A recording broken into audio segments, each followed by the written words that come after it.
बोलो गणेश भगवान की जय। भादवा चौथ माता की व्रत कथा। पुराने समय की बात है। एक ब्राह्मण था जिसके घर एक बेटा और एक बहू थे। बेटा और पिता कुछ भी नहीं कमाते थे और जो बहू के साथ आया वह दहेज था, उसी में अपना काम चलाते थे। जब भी बहू बाहर कचरा डालने जाती थी तब उसके पास वाले पड़ोसन उससे पूछती थी कि बहू आज खाने में क्या खा के आई है। तब वह बोलती कि मैं तो बासी खुशी और ठंडी खा के आई हूँ। एक दिन साहूकार के बेटे ने यह बात सुन ली। वह वहाँ से चला गया और अपनी माँ के पास जाकर बोला कि माँ, तू तो अपनी बहू को रोज गर्म खाना खिलाती है और वह फिर भी बाहर जाकर यह बोलती है कि मैं बासी रोटी खा के आई हूँ। तब माँ ने कहा कि बेटा, मैं तो चारों थालियों में बराबर गर्म खाना परोसती हूँ। यदि तुम्हें यकीन नहीं है तो तुम खुद देख लेना। वह अगले दिन तबीयत खराब होने का बहाना बनाकर कंबल ओढ़कर लेट गया। तब उसको यह देखकर आश्चर्य हुआ कि बहू ने तो गरम गरम खीर और खांड का भोजन किया है। और जब बहू बाहर गई तो उसके पीछे पीछे जाने लगा। तब पड़ोसन के पूछने पर बहू ने वही बात दोहराई कि मैं तो बासी खुशी खा के आई हूँ।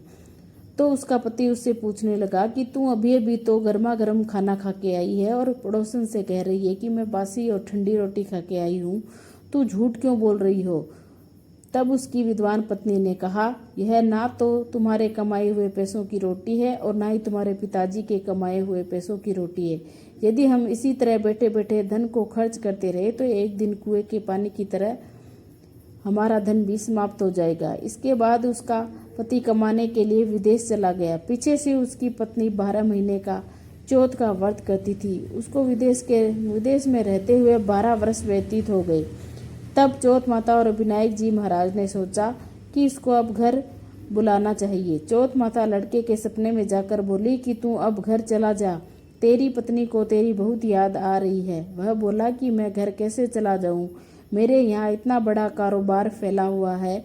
तब चौथ माता ने कहा कि तू सुबह एक दीपक जलाकर चौथ माता का नाम लेकर बैठ जाना।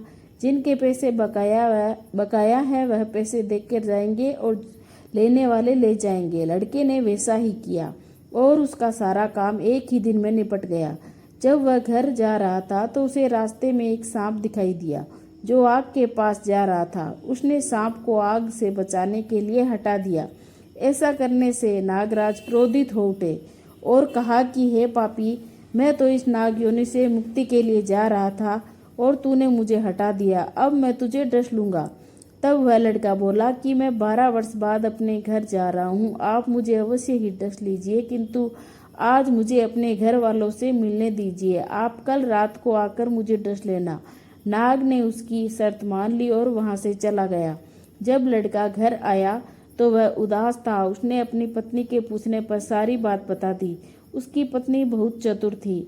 उसकी पत्नी ने एक सीढ़ी में बालू रेत बिछा दी, दूसरी सीढ़ी में दूध का कटोरा रख दिया, तीसरी में फूल माला बिखेर दी, चौथी पर इत्र छिड़क दिया, पांचवी पर मिठाई रख दी, छठी सीढ़ी पर जौ और सातवीं पर रोटी रख दी। रात को जब सांप आया तो सबसे पहले ठंडी ठंडी रेत में लेट कर आया और फिर दूसरी पर दूध पीकर कहा कि मैं ब्राह्मणी के बेटे को डसता तो नहीं, लेकिन वचन दिया हुआ है इसलिए डसना पड़ेगा।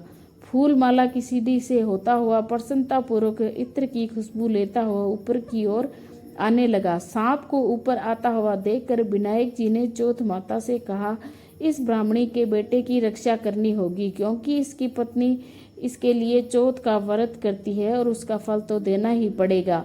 तब विनायक जी ने सीढ़ी पर रखे हुए आंखों से सेल बनाई और चौथ माता ने रोटी की ढाल बनाई और सांप के आगे लगा दी। विनायक जी ने जो के सेल बनाए थे उनमें सांप की मौत हो गई।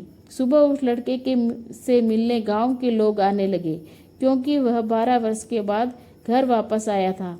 लोगों ने उसे आवाज दी, लेकिन वह तो उदास होकर बैठा था, इसलिए बोला नहीं। तब उन्होंने देखा कि सीढ़ियों पर तो खून पड़ा हुआ है, तो वे चिल्लाने रोने चीखने लगे कि ब्राह्मण, आज तो तेरा बेटा मर गया। यह सब देखकर ब्राह्मणी भी जोर जोर से रोने लगी। आवाज सुनकर उसका बेटा नीचे आया और कहा कि माँ, मैं मरा नहीं हूँ, यह तो मुझे डसने आया सांप था, वह मरा है। यह सब देखकर जब उसकी पत्नी भी प्रसन्न हो गई और मेरे पति के प्राण बच गए। उसने चौथ माता को धन्यवाद दिया और कहा कि यह तो चौथ माता ने मेरे व्रत का फल दिया है। चौथ माता जैसा फल ब्राह्मणी के बेटे को दिया वैसा सभी को देना। कहानी कहने वालों को, कहानी सुनने वालों को, हुंकार देने वालों को और पूरे परिवार को देना। बोलो गणेश जी महाराज की जय। चौथ माता की जय।